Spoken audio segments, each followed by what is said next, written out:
Hola a todos, nuevamente en un nuevo video.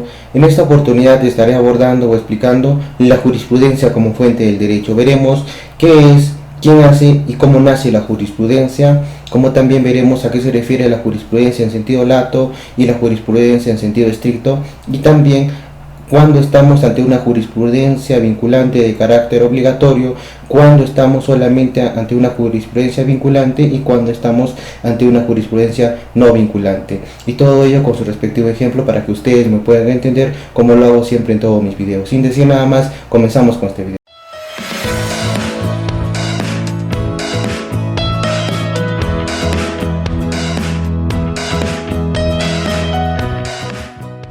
Doctoras y doctores, la jurisprudencia como fuente del derecho.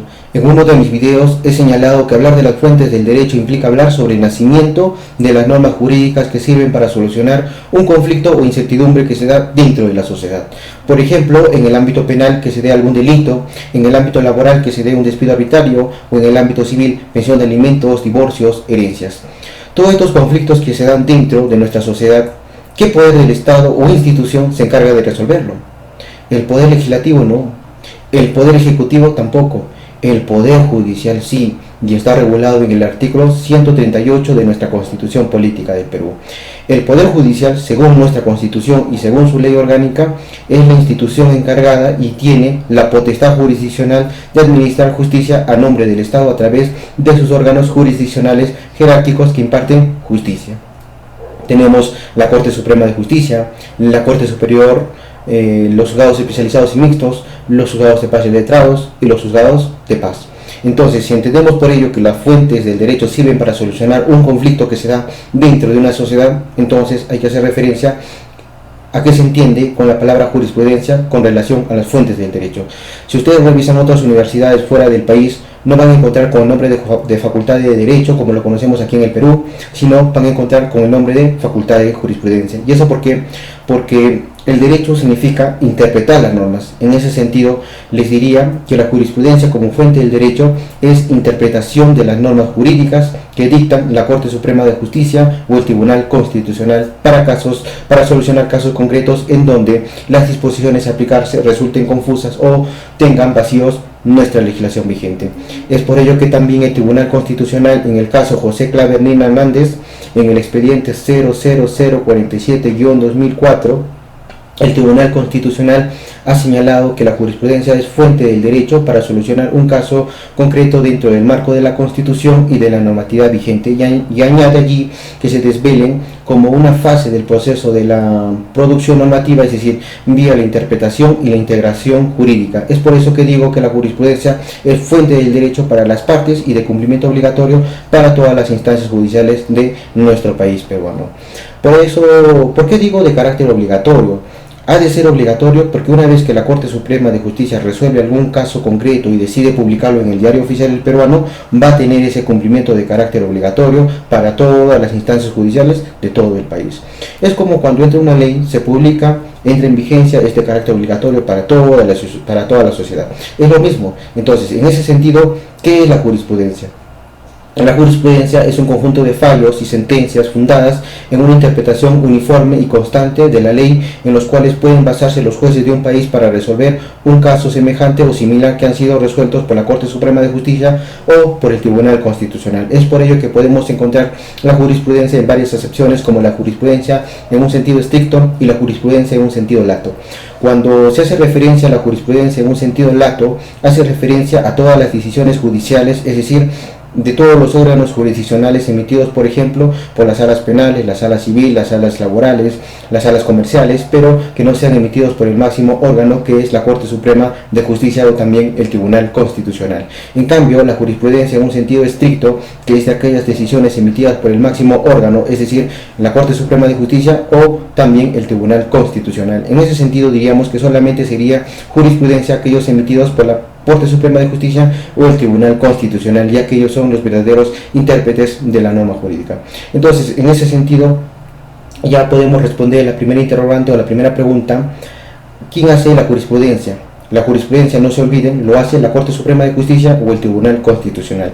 Y me olvidaba también, particularmente yo a mi juicio diría que no hay que confundir a los tribunales administrativos, es decir, los tribunales administrativos no imparten propiamente justicia y por ende no crean jurisprudencia. ¿A qué me refiero? Que los tribunales fiscales, que los tribunales registrales que son de carácter administrativo y que son pertenecientes al Poder Ejecutivo, ellos no crean jurisprudencia. Yo discrepo o me aparto de lo que dice en el libro del doctor Marcial Rubio Correa, en su libro de Introducción al Derecho, donde señala jurisprudencia administrativa, utilizando ese término, y yo digo que es mal llamado, no debería de llamarse así, debería de llamarse resoluciones administrativas o disposiciones administrativas, porque si le llamamos jurisprudencia de la iniciativa, estaríamos rompiendo el principio de la separación de los poderes, porque si es el principio de la separación de poderes que nos dice, el Poder Legislativo tiene sus propias funciones, el Poder Ejecutivo tiene sus propias funciones, el Poder Judicial tiene sus propias funciones.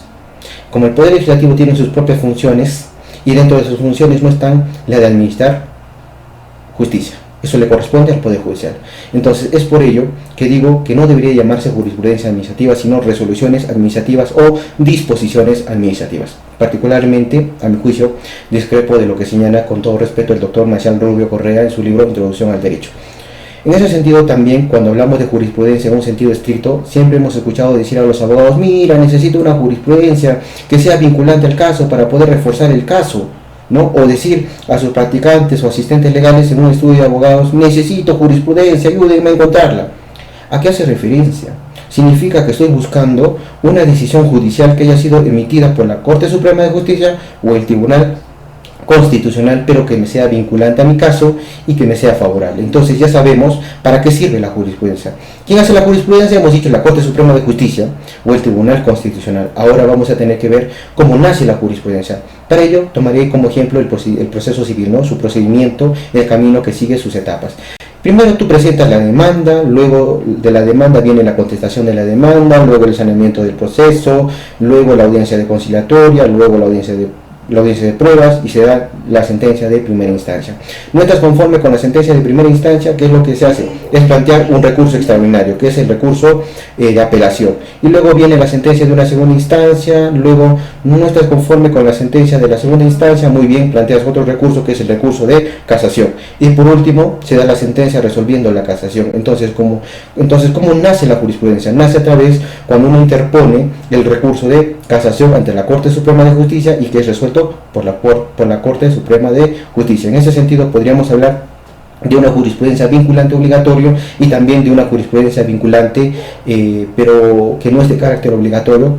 Cuando digo jurisprudencia vinculante obligatorio me refiero que ha de ser obligatorio cuando es publicado en el Diario Oficial del Peruano, pero cuando no es publicado en el Diario Oficial del Peruano no tiene ese carácter obligatorio. Pero tú como abogado, como fiscal, juez o como juez, te puede servir esa jurisprudencia. Para el juez para resolver el caso, para el fiscal o abogado para ganar el caso. Entonces, la jurisprudencia vinculante hace referencia, y no me voy a cansar de señalar, de repetirlo para que se nos quede en nuestro cerebrito, es que hace referencia cuando son decisiones judiciales emitidas solamente por la Corte Suprema de Justicia o el Tribunal Constitucional, que sirven para casos futuros en donde se van a presentar, digamos, circunstancias similares o semejantes que han sido resueltos por quienes, por el máximo órgano que es la Corte Suprema de Justicia o los tribunales constitucionales. Y ojo con lo que voy a señalar para entrar al ejemplo, que la resolución posterior que se va a dar tiene que ser resuelta en base a los tratamientos que han dado el órgano máximo, es decir, la Corte Suprema de Justicia o el Tribunal Constitucional. No, por ejemplo, los famosos peperos y peperas. Jonathan quiere ser modelo. Se contacta con Juanita, que es la de hacer famoso a los chicos, los que quieren ser modelos. Entonces se contacta con ella y ella le saca toda la información a Jonathan. Y le dice, ¿sabes qué? Tú saliendo de la universidad tienes que venirte para el hotel, le da toda la dirección. Y él saliendo de la universidad va al hotel, su ropita lo tenía para la sesión de fotos, tenía en su mochila. Primero saca su laptop, luego saca su iPhone 6, saca su cámara y finalmente su ropa.